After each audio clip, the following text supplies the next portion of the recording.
Meeting of the Citizen Review Board is now called to order. If you will, please rise for the Pledge of Allegiance. I pledge allegiance to the flag of the United States of America and to the republic for which it stands, one nation, under God, indivisible, with liberty and justice for all. Thank you. I will now ask our meeting clerk, will you please conduct the roll call? Banks. Collins. Tamayo. Present. Reyes. Present. Guy. Akil. Present. Ingandela. Valdez. Let the record show that all members of the Citizen Review Board is present with the exception of Dr. Collins, Ms. Irene Guy, and Mr. Carlo Valdez. At this time, I ask my vice chair to continue with the meeting guidelines. Thank you, Mr. Excuse me, approval of the minutes, apologize. For the meeting of November 29th, 2022, were there any questions or provisions? Hearing none, we can continue with the motion. A second. Board member Lincoln Tamayo has made a motion to approve the minutes of Tuesday, November 29th, 2022. Colonel Reyes has seconded the motion of approval of the minutes of Tuesday, November 29th, 2022. Any further discussion needed? Hearing none, we will continue with the vote. All those in favor, please show by raise of hand. Any opposed, please show by raise of hand. The motion passes.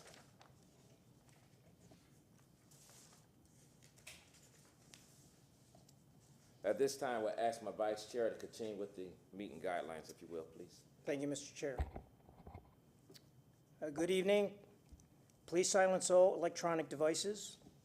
The duties and responsibilities of the Citizens Review Board are to review completed department investigations involving use of force and cases of importance and interest to the community or the city. Determine whether the disposition of reviewed cases was consistent with department policies and procedures. Review matters of importance or interest and make recommendations regarding the handling of these matters. Determine whether any revisions or additions to department policy and procedures are appropriate in reviewing matters of or importance or interest, and report findings and recommendations to the mayor and chief of police. Cases that are brought before the Citizens Review Board are closed internal affairs cases that have been investigated and brought to the police chief for disposition. It is the Citizen Review Board's job to review the cases and render an opinion as to whether the investigation was done according to department policies and procedures. The Citizens Review Board members are provided the investigative files in advance of the meeting. The Citizens Review Board will hear from the department whenever matters of interest or importance are requested for review by the board or the department. The coordinator for the board is Captain Patrick Mesmer. Any person who wishes to make a complaint concerning a matter which may be considered by the Professional Standards Bureau should see Captain Mesmer for information on how to file a complaint. The board should not discuss matters where the city or the department may likely be a party in litigation. Thank you, Mr. sir. Chair. Do we have any participants for the public comment portion of this agenda? Were there any names signed up for any recorded comments for this meeting? No recorded comments. Any written comments for this meeting? No written comments. That will conclude the public comment portion of our meeting. With no public comment, we will continue to item 9, if you will, courtesy of Captain Hill, as present tonight. Move to CRB staff reports and business. Good evening. How are Good you evening. guys? Captain Hill, Tampa Police Department Support Services Bureau. It's good to see everybody again. I actually came to update you on the interview panel and to apologize because the past couple weeks, I know Mike's been sending you emails about the interview panel, and it definitely has been somewhat of a short notice. So I kind of want to explain what's going on. We have a really good problem, which is a lot of applicants. So with having a lot of applicants, we're having to schedule our interview panels for every Tuesday and Thursday for the foreseeable future. So what I would like to propose is that we give you guys a schedule, which I believe Mr. Schmidt has tonight, for the next 3 months, and any Tuesday and Thursday that you can participate for a full 8 hours, believe me when I say, I hear it coming out of my mouth. I know it's a big ask, but any Tuesday and Thursday that you could participate, we would love it. And if you can't, then we'll do what we're gonna do now, which is send you the link to where you can watch the entire day of interviews from start to finish. And then we'll have a standardized form that you can fill out to give us your feedback, and that form would go with us to selections before the Chiefs. So those are the options. If that doesn't work, our only other option is to continue how we were doing it, where at the end, right before we do selections, we have an interview with, say, the 25 to 30 people we select, and then one of you would come sit in and we would do an interview panel with you and all of them at the end of the process. Obviously, we prefer you there in the beginning, but we totally understand what a big ask that is. But we also can't hold up the process by not processing applicants twice a week. So what would happen is if we see that 3 weeks from now, we're not gonna have any applicants, then we can give you at least 3 days notice to cancel if you were coming in person. So that's what I kind of came to propose tonight, and again, to apologize for the short notice last week, but we really do appreciate you guys signing up, whether it's in person or via video, because we feel like you being a part of the process is huge. Absolutely, absolutely. Have any board members present have not participated in the interview panel process? I have not. You have not. I have a question. Yes. Mr. Chair. You're with Mr. Reyes. Good evening. So if we do the review based on the link, how much time do we have before we have to provide feedback to you? So it's gonna depend on when you do it. The best answer I can give you is it would have to be a week before we go to selections, which is when we bring it to the chief of police. So I'd like to do a standard, say you have 2 weeks to review, but there could be several situations where you actually have a month. It just depends on the date we're going to selection. So we can do an unofficial 2 week, but if we needed it sooner than then, we would let you know that when we sent you the link. We would say, here's the deadline. But we can do a standard 2 weeks unless there's a special case where we have a number of applicants that we want to get into that selection and we need to do another day. But to me, communication is going to be the key. So if you do video and we send you a link, we'll say 2 weeks. And if it's going to vary from that, we will put it in the email so you know how much time you have. Thank you. You're more than welcome. You're with Reverend Banks? You had a question? Okay. Any other questions or comments or statements for Captain Hill? Captain Hill, are the videos forthcoming on the January 17th? So I was hoping you were gonna have it already, but there was a hiccup with TNI, so I would look for it tomorrow. We are trying to just do it in a link so you can just click on it and it opens right up. So I know when I left the office today, the sergeant in the personnel unit was working with TNI to make sure the link was gonna work for you. So hopefully I can have an answer for you on that tomorrow, and if I don't, I'll send a follow-up to let you know when to expect it. And then in your case, we're not going to selections with this group until, I wanna say it's March 21st, so you wouldn't have to worry. You would have at least a minimum of 2 weeks to get back to us.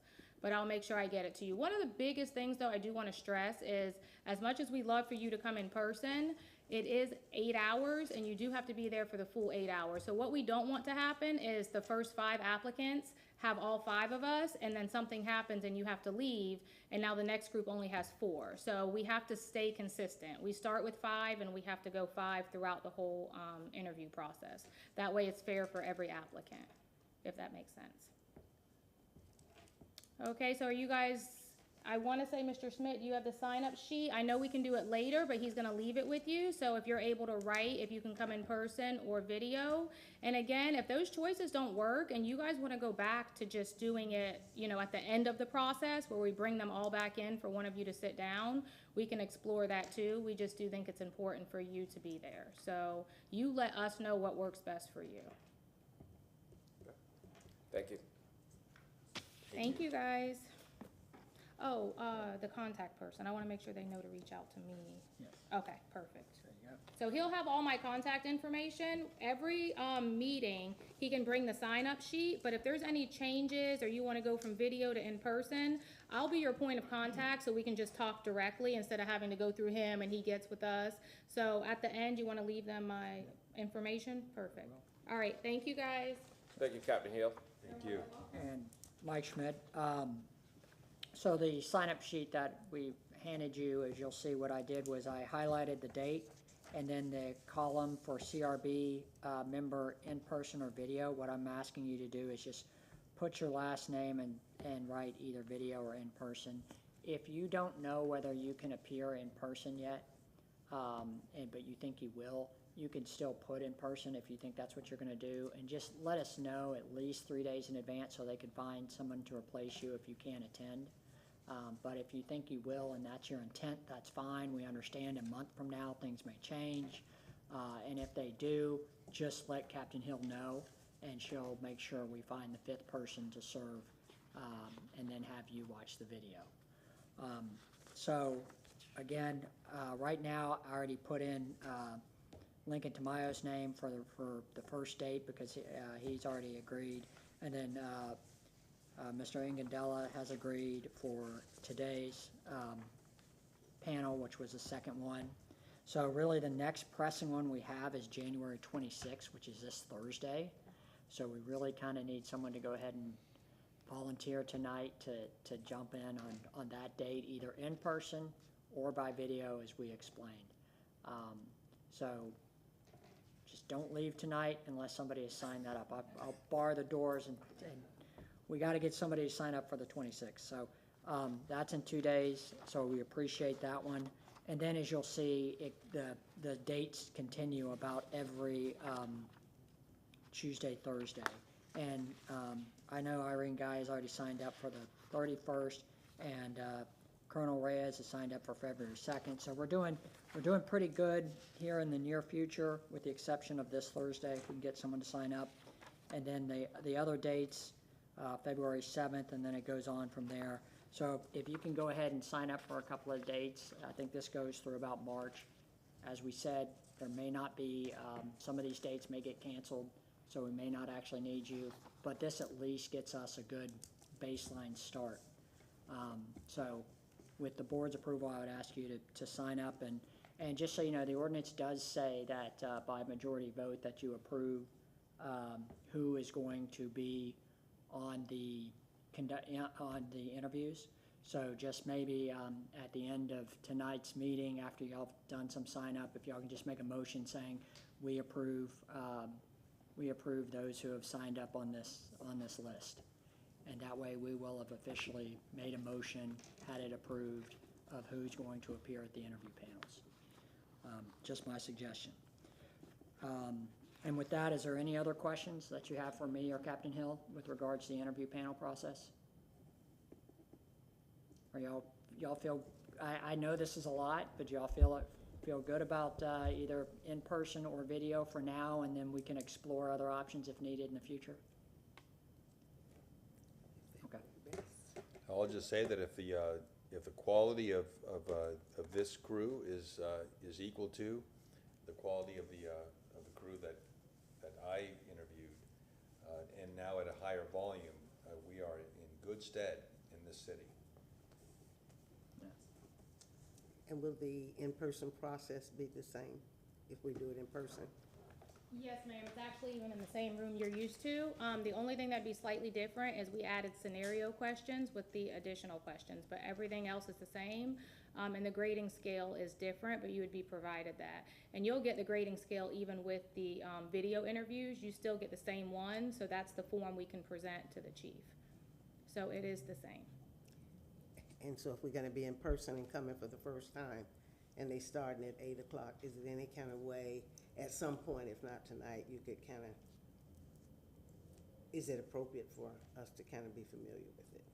Or if we could just get it online, if you're gonna email it to us. So Yeah, so what we do with every group, because remember, it's gonna be personnel unit, there's field training officers, there's members of our training unit, so it's never always the same people. So prior to starting, we're gonna go through and explain the grading scale to you 100%, because you would have different interpretations, right? So we have the grading scale and then a definition of what average is, above average, excellent. So absolutely, we would go through that with you prior to bringing in the first applicant. Okay, that's what I was asking. And this, so far, we've completed 2, and I am happy to say they are going great. We're getting such good feedback because it's not just now the people who are hiring that get to meet and work with the applicants. It's also the training unit who, when they go to holdover, works with them for 11 weeks in training. And then all of the field training officers who have them for 16 weeks, they're also getting to see these applicants before they ever come. So it's almost like everybody, including you guys, are all in agreement that these are the best of the best. So we're excited about the process.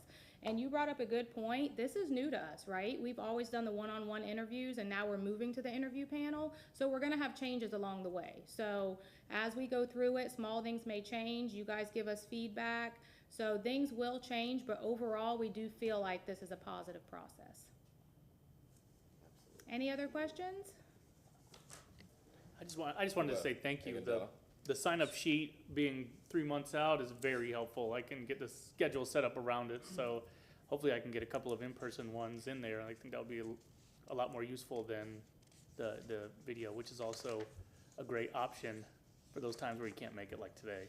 Perfect. As long as you don't hold it against me if we cancel on you, but we will give you proper notice. Because what we don't want to happen is we have like 2 applicants scheduled, when we can move those 2 applicants to the next day and free up a full day for everybody, you know? So we'll definitely try to let you know the week prior to, but we want to make sure we have enough dates and not enough. So right now, we really want to get into an overhire to make sure we have enough people. So Tuesday and Thursday for the foreseeable future, but I do think that some of those dates will end up getting canceled and we can combine them. So we'll let you know as we know.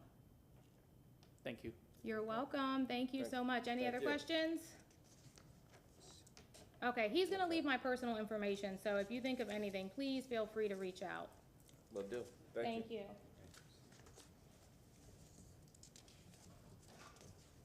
you. As we continue with the list going down the panel, and as you all get the opportunity to look it over and sign in where seems fit, we'll go ahead and continue with the agenda under, and let the record show Dr. Collins is also present tonight. We will continue with the agenda under items to be reviewed. Tonight, we're reviewing case 22F017. We can have a member of Tampa Police Department present, if you will. Please state your name and rank. Good evening, Captain Patrick Messmer, Professional Standards Bureau. So I am here to discuss this case. The materials have been provided to you. I would imagine that the board is probably familiar with this case. It received quite a bit of media attention. So I'll just give you a very brief overview of the case and then obviously take any questions that you may have. So I was asked by the mayor to personally start this investigation, so I handled the investigation myself. This was in relation to a traffic stop that occurred in Pinellas County where former Chief O'Connor was the passenger and her husband was operating a golf cart that was stopped by a Pinellas County deputy for not having license plates on the golf cart. I made some requests for Pinellas County to ensure that there was no additional information that the Pinellas County Sheriff's Office had. I did research and confirmed that the golf cart was not registered in accordance with Florida law. I met with Interim Chief Burkaw. We determined the appropriate charges that would be investigated as far as the investigation went. Conducted an interview with Chief O'Connor that was sworn. Chief O'Connor admitted to violating both of the department policies, which was Manual of Regulation 1005 Standard of Conduct and Manual of Regulation 1102.01 Abuse of Position or Identification. Those findings were sustained by Chief Burkaw in his disposition letter to the mayor.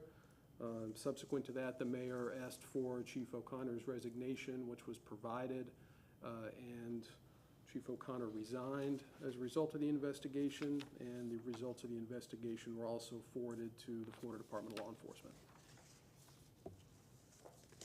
And that's basically the nutshell of it. So with Mr. Tamayo. Captain, do you know what prompted the chief's call to the mayor on November 30, which was approximately 18 days after the incident on the 12th? What prompted the chief to call the mayor 18 days after the incident?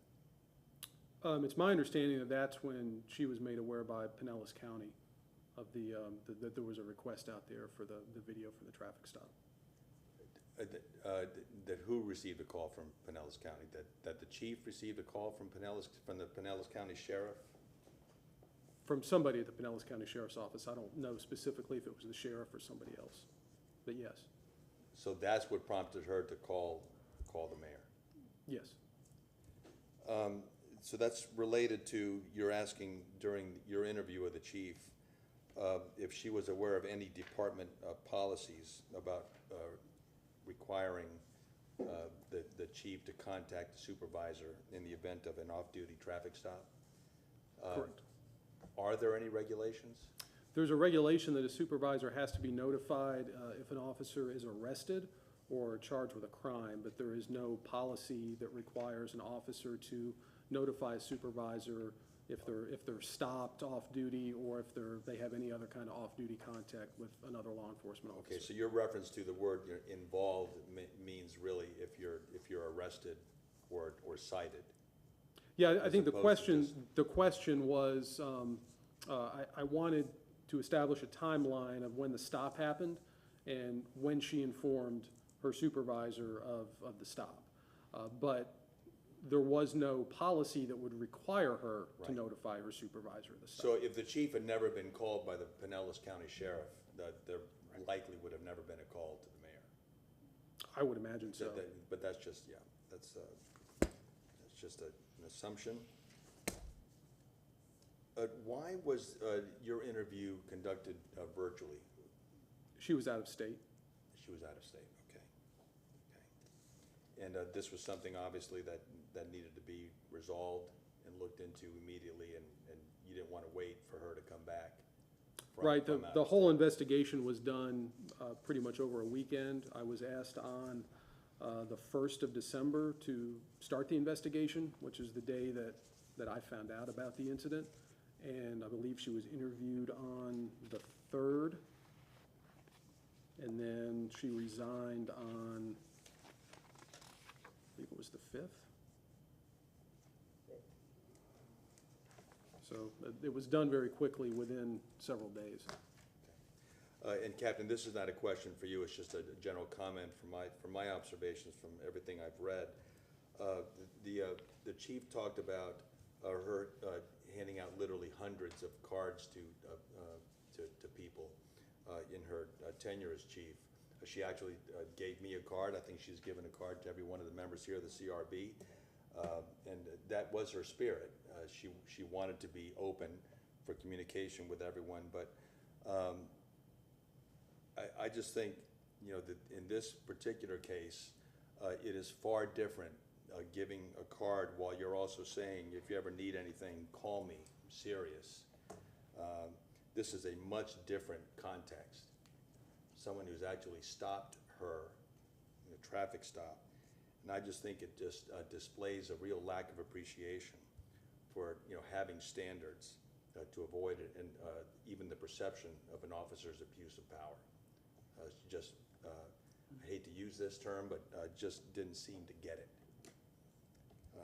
And I'm just, I'm disappointed. And I can assure you that there wasn't one other time in the hundreds of cases in which she gave out her card that she was dealing with an officer who had actually stopped her in a traffic stop. But that's more of an editorial comment and not a question for you, and I don't expect any response. Then just one final thing, and we shouldn't really discuss this now. Let's discuss this after after we conclude discussion here and the disposition, how we're going to dispose of this. There's mention made in the email that the chief sent to the entire department that she and her husband own property in Pinellas County where this golf cart came out of.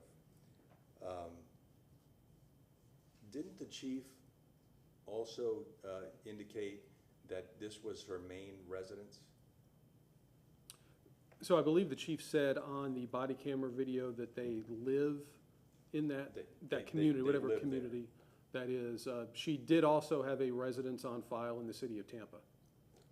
Right, but we own property is different than saying that they live. I mean, it seems to me that she actually lived there and spent the great majority of her time there at that place in Pinellas County. But we can discuss that further when it comes to the issue of whether a chief or anyone in a directorship or any position like that should be living in the city of Tampa if they're serving the city of Tampa. Kamaria Pettis-Mackle from the legal department. That issue about residency requirements for department heads, that issue or that topic is pending before City Council. City Council will discuss that topic with the administration and staff on the February 16th agenda. So if people are welcome to come to make public comment, but City Council will, that is a pending motion before City Council right now regarding the residency requirement for department heads. And that's the correct avenue in which, or the correct avenue to discuss that matter, because the Tampa Police Department, as Captain Mesmer said, they don't. Yeah, we don't have a policy that requires anybody at the police department to live in the city of Tampa. Most of our officers don't live in the city of Tampa. Understood and acknowledged, and also understood why all officers shouldn't have to live in the city of Tampa. But we're talking about, whether it be within the police department or any other department in the city, directorships, chief's positions, the mayor, even members of the CRB have to live in the city of Tampa to be able to serve here. And again, we should finish this discussion, but we should be able to make any kind of public comment we would like to in any discussion after this on what our views might be on that kind of a policy. Thank you, Mr. Tamayo. You will, Dr. Collins. Where is Osmar? It's right, Tampa, St. Pete, Hillsborough, Pinellas? it is right across the border in Pinellas County. Across the border from Hillsborough into Pinellas County? Correct. Okay. And there was one thing I read in here, I was trying to catch it when you were reading it. It's just one question I had. There was a question in here where I think the chief indicated that she was not aware of the policy, that she had to report it. And I know she said she wasn't familiar with driving the cart outside of the residential area. And this was the first time she had done that. But is there in the evaluation, as you recall, that she was not aware of? And if so, and I'm talking aware of the policy, that if you have, because I thought it was if you have a moving violation or something to that effect, that you had to report that to your chief. It may not have been so, I may have read it wrong. But if I did, if that is not in, is that consideration so that all officers will know, should they are involved in a situation similar to this, that they could come back and make sure they report it immediately to their, whoever they report to. And I'm not sure if I read that in there. I thought I did. and I Right, read we it twice. do have a policy that requires, an officer to report any type of arrest or criminal charge to the department. If an officer is the subject of a traffic stop and doesn't get a ticket, that is not required to be reported to anybody. Just like very few, I don't know of any other occupation that requires any contact with law enforcement to be reported to a supervisor. Now, we do have that requirement for our academy cadets. If they have any off-duty contact with law enforcement, they're supposed to report that through the academy. But as far as for officers, in general, I mean, there's so many situations where they could have some sort of non-enforcement interaction with an off-duty officer in different circumstances, and I just don't know that would, I don't know how we would craft a policy that would require notification just if there's any kind of contact off duty. Potentially if there's a citation issued, if there's a criminal charge. So if she had been charged with a crime in this situation, she would have been required to report that to a supervisor, but there's no policy that would require just basic off-duty contact with another officer to be reported. Okay, I just wanted to ask that. And the other question, when you just said that no crime but a citation had, and that goes back to a section in reading the completeness and thoroughness of the investigation that you did. If there is a citation that is offered, would she have been required to report that? Well, her husband was driving, so, I mean, in my opinion, her husband would have been the one who would have gotten any citation. But, for example, let's say just out of, for the sake of argument, had she been driving and had she been the one subject to the citation, if she received a citation for operating an unregistered golf cart on the roadway under, I believe it's 320.01, it would be my opinion that she would have been required to report that to the mayor. Okay. And that's basically what and agreeing with you and making it explicitly clear, she wasn't the driver. She had not said anything, maybe. And just also for the board's knowledge, back on June 9th of 2022, we've had an issue that's been brought up by the community in Davis Island with golf carts. So back in June of 2022, Mr. Schmid issued a legal bulletin to the whole department about golf carts and about requirements for operating golf carts on public roadways and registration requirements for golf carts and things like that. So I know that was something that was mentioned in the in the interview, but this information was published to the department about specific golf cart regulations. Are there specific guidelines in reference to a golf cart community or one that just owns a golf cart and just want to go to the local grocery store? Is there specific guidelines in reference to having access to roadways with registered, unregistered, golf cart community, gated community, or just public roadways? What would be that difference, or what is that process, just for our viewers at home to get further understanding? Yeah, Mr. Schmidt can correct me if I misstate anything here, but if there is a specific golf cart community, first off, anything gated community that's private and has private roads, for the most part, that's a bit of a free-for-all. Those are private roadways, so we would not go in there and enforce the traffic laws there.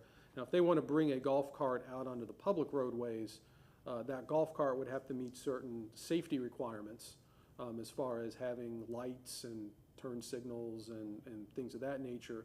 And that golf cart would also have to be registered with a Florida license plate. And in certain circumstances, those golf carts can be driven on certain public roadways. And I believe there is a speed, like you can't take it onto the interstate, obviously. But there are ways the golf carts that are properly registered can be driven on public roadways in certain circumstances, and they can be driven in private golf club communities. What criteria does a golf cart sit? And I noticed there's several scooters and other motor vehicles out and about. What identifies what needs to be registered, what does not need to be registered, as far as dirt bikes and things of that nature? Is there a certain criteria or guideline that specifies what needs to be registered in reference to what can be on a sidewalk or what can be on a roadway? My understanding is any type of motor vehicle, which a golf cart in this case would be considered a motor vehicle. A dirt bike would be a motor vehicle. A moped or a bicycle that has a small motor to assist that. In a lot of cases, that's not required. It's a complex area of the law, quite honestly, because of engine size and things of that nature. But for the most part, any motor vehicle that's going to be operated on a roadway has to be registered. And in this case, a golf cart under the statute, it's designed and manufactured for operation on a golf course for sporting or recreational purposes, and that is not capable of exceeding speeds of 20 miles an hour. So that's got a very specific definition, and in order for that golf cart to be registered, it would have to have headlamps, stop lamps, turn signals, a bunch of different items, rear view mirrors, things like that. There's also what's considered a low-speed vehicle, which is any four-wheeled vehicle which top speed is greater than 20 miles an hour but not greater than 25 miles an hour. So that would be, you know, like some sort of neighborhood electric vehicle that's not really a car, but it's designed for, you know, transportation around a local area that travels at relatively low speeds. Those, again, would have to be registered, and if they meet that safety criteria and are registered, they could be operated on certain public roadways as low-speed vehicles. So it's a pretty complicated area of the law, quite honestly, about what can be operated and what can't be operated on the public roadway without being registered. Pretty much only a human-powered device doesn't have to be registered to be operated. And if one wished to register a golf cart, is that something that the Department of Motor Vehicles take care of? Yes, I believe the DHSMV would probably, I imagine they would have to conduct an inspection to make sure that the golf cart has all the required safety equipment, and then just like if you were registering a motor vehicle for the first time, and then that registration would be issued as long as those criteria are met. I think they also have to issue a title so you can get insurance for it on the low-speed vehicles. So a lot of them look like golf carts, but they're technically low-speed vehicles. And you have to have a title to apply for the registration, and you have to have insurance to also get a registration. So those are, like a dirt bike would go more than 25 miles an hour, so that's why it's just a regular motor vehicle. Yeah, a But dirt like- bike would be considered a motorcycle, which has a completely different set of registration and driver's license requirements for motorcycles. And then, you're right, the low-speed vehicle like a Gator or a Bearcat or Bobcat, something like that, Yeah. would be considered something different. But they have to have approved tires and approved, you know, there's an inspection involved. I just looked it up. Thank you. Yeah. I got a question, Mr. Chair. Captain Mesmer, the MOR 1005, the standard of conduct, would you say, in your opinion, is that pretty much your catch-all phrase or your catch-all clause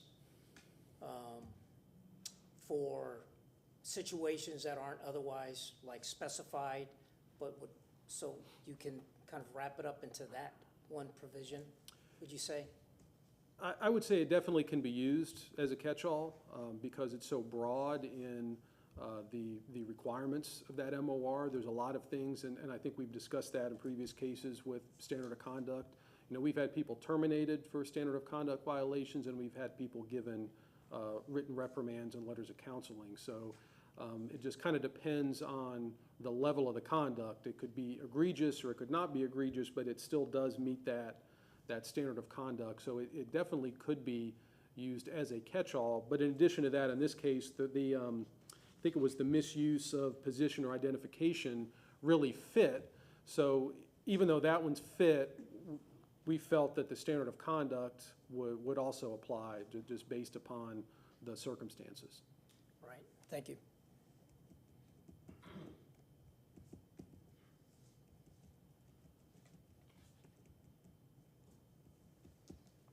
Any other questions or comments, concerns, or statement? Captain Mesmer? You're well, thank you. Thank you, sir.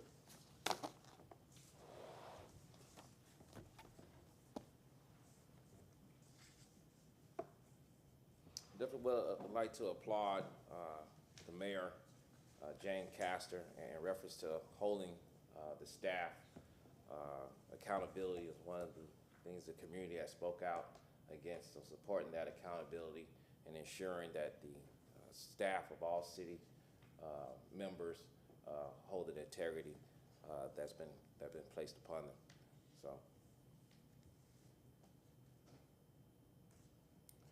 the chair is open to a motion in reference to we concur with the findings are we unable to reach determination regarding the disposition of this case and its findings? Chair is open to a motion. I move that we concur with both findings, violation of MOR 1005 and the violation of MOR 1102.01. Second motion. Board Member Tamayo has concurred of the sustained of MOR 1005 as well as MOR 1102.01. Dr. Collins has seconded the motion. Any further discussion? We'll now continue with the vote. All those in favor, please show by raise of hand. Any opposed, please show by raise of hand. That motion passes. Thank you. One other comment. Do we make our comments now or later? If, well, the floor is still open in reference to, we have continued with the vote. The vote is concluded. But if one wish to make a statement in reference to just acknowledgement, the chair is open. The only thing that I really wanted to thank Mesner, very thorough, detailed, in the sense of a very quick evaluation, having to move forward with it, covering both areas and the interaction that I read in it, and thank you for sharing all of that with us, the component pieces we had to review it, including the media intervention, the interviews, et cetera. I want to also commend the way the entire situation was handled from the date of notification to the December 5th. I think it was less than a week. And I want to commend the mayor for the immediate suspension pending the investigation. The community had so much to say about this, and individuals was calling and asking everybody questions. And I just told them that I thought that the way that the city, the police department, and especially the mayor intervened immediately and reacted to this, it was timely. And the one thing that I have to agree with the former police chief with is when she indicated that this is expected of TPD officers to perform in a way, and that she had violated that performance. And so that was positive on behalf of the police department. Not, per se the chief, but the fact that she did clearly state that she wouldn't expect officers and what she did was wrong. So I just want to compliment the process and the snappy and quickness to it in lieu of the fact that it had the community in uproar. Thank you, Dr. Collins. Anyone else wish to make a statement or comments, if you will? Devin Agadella? I wanted to say, I think you guys got it right. I think one of the knocks on, current policing is, hey, we investigated ourselves and here's what we found. And that can't be easy to do as far as investigating ultimately your own boss, right? So I think you did it right. And in this case, it was, the outcome, she resigned. It's, there's not much more we can do beyond that. So I just wanted to say thanks for doing that. Thank you, Agadella. With no other further statements or comments, we'll continue with the agenda with item 10, items to be continued, which are none. Item 11, announcements and new business. Typically, the first meeting of the year, we conduct our elections. However, the chair is open to discussion in reference to tabling this particular part of the agenda with the reason of 2 missing members of the board. I'd like for those members to be able to participate in such election. One of those members, Carlos Valdez, is somewhat new to the board. I'm not sure if he have notification that we'll be conducting such an election this particular night, as well as our city clerk, who typically takes the vote, is also absent. But the chair is open for discussion in reference to tabling that part of the agenda to next month's meeting. Mr. Chair, I move to table it. I second. Colonel Reyes has moved in reference to a motion to table the election to next month meeting. Dr. Collins has seconded the motion. Any further discussion? Hearing none, we will continue with the vote. All those in favor, please show by raising hand. Any opposed? Motion passes. We will table the election for chair and vice chair to next month's meeting. Earlier in this particular meeting, Mr. we Chair. received, Can we If you make will. sure that, so that, just to make sure that they know, can we get that as a notice? Since, you know, we have some new members in there, that would go out with the next month's? Or yes, if as soon as possible, so they'll know. I will take care of that. Thank you. and I believe it also reflected in the minutes as well. Earlier, we received a sign-in sheet in reference to board members participating in the interview panel process, either via video or in person.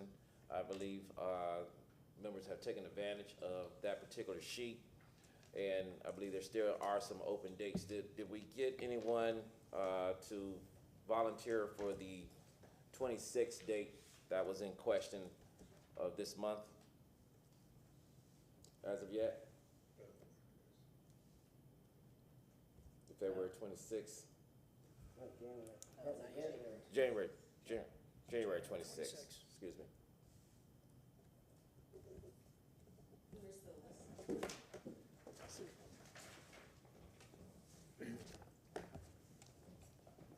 If we don't have anybody, I can do the video style for the 26th if we need to. Let's take a look at the list and let's see if we have any participants for the 26th. If not, Evan Della stated that he can participate in the video portion to ensure that we do have CRB present for that particular day.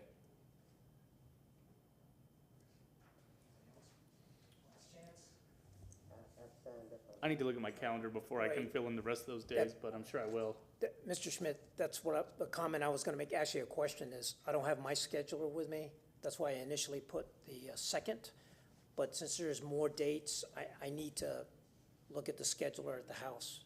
And then I can send input back to you. That's right, yeah, I think,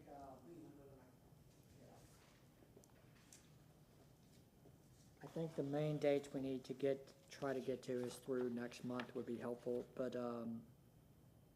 yeah, if somebody wants to email me and say that they've looked their calendar and they can cover a date, that would be great. As far as the 26th, I will gladly accept Mr. Engenda's offer to cover the 26th, and we'll note that you'll handle that by video. Yes, please.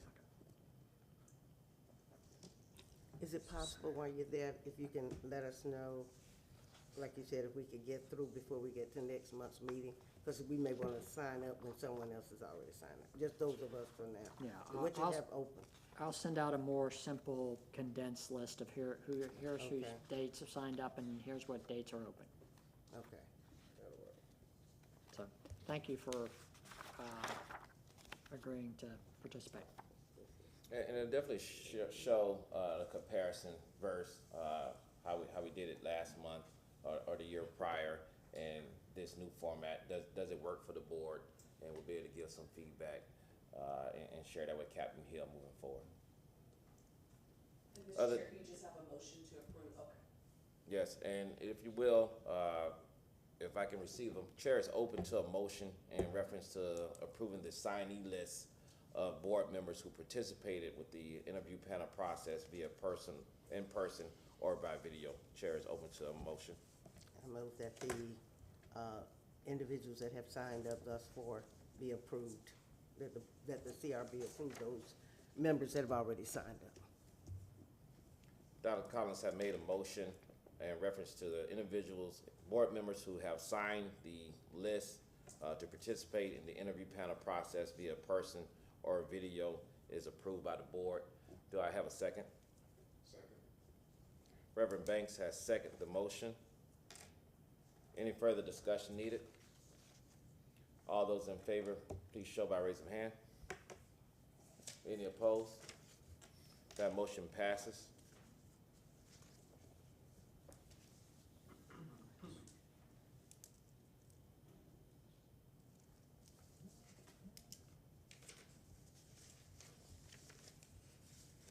We'll now continue with the agenda in reference to next month's meeting. February the 28th, 2023 is the fourth Tuesday of that particular month, which will be held here at 6 o'clock at Old City Hill. But before moving forward, did we receive confirmation in reference to District 5, the off-site CRB meeting? Kamaria Pettis-Knuckle from the City Attorney's Office. Yes, I spoken to the legislative aide for Councilman Goods, and we have that location reserved. We're just coming up with the dates. Great. So I will announce, and we also have to reschedule the community-wide meeting for Forest Hills, which is Councilman Vieira's district. We had to cancel that meeting because of the hurricane.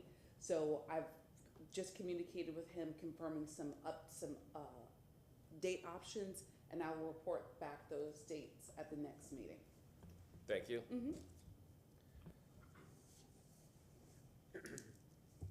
As of scheduled, which is open for discussion, the next meeting is February the 28th, the fourth Tuesday of the month, here at Old City Hall at 6 o'clock. We ask for all board members, if you're unable to attend, please give 48-hour notice to ensure a voting forum. Any further discussion? About this? Yes. At this time, I will open the floor for any final comments and statements to any board members at this time. I would just like to make a comment, Mr. Chair, and be very, very clear that I am not speaking on behalf of the board at all, but as an individual.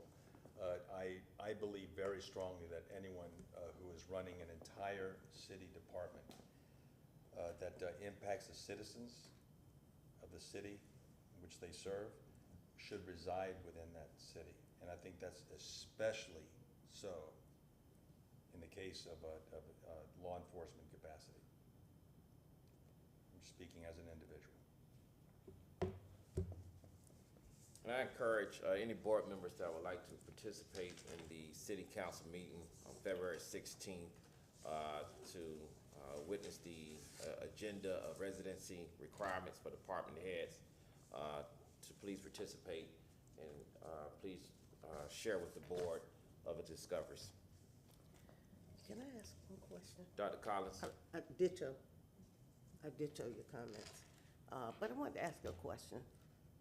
Was there a rule or regulation that was set forth in Tampa some time ago, many years ago, that the cars, that police cars had to stay? I might be getting confused with school buses, but it was something about they didn't want people living outside of, might have been Tampa, Hillsborough County. So are the cars allowed, and I'm talking about the city transportation cars, police cars, can they go all outside of the city, even if a person did not live within the city?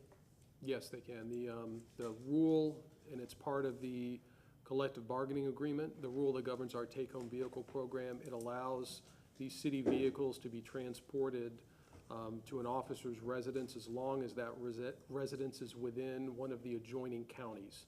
So you can take it to Pinellas, Pasco, Polk, or Manatee. You can't take it any further than that. And when it goes to those counties, it cannot be used, it just can carry them home and then bring them back to work. It's not a car that they could be kind of used to do personal usage. For the typical officers, that's correct. There are special rules for captains and above. Captains and above have what's called staff privileges. I think there's about 21 in the entire department.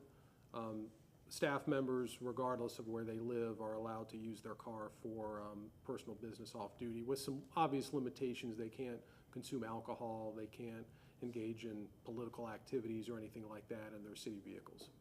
Okay, and repeat those counties again? Pasco, Pinellas. Pasco, Pinellas, Polk, and Manatee. Everything that's adjacent to Hillsborough. I'm very poor on directions. Thank you, Captain Messmer. If there's no other further comments or statements at this time, This meeting is adjourned.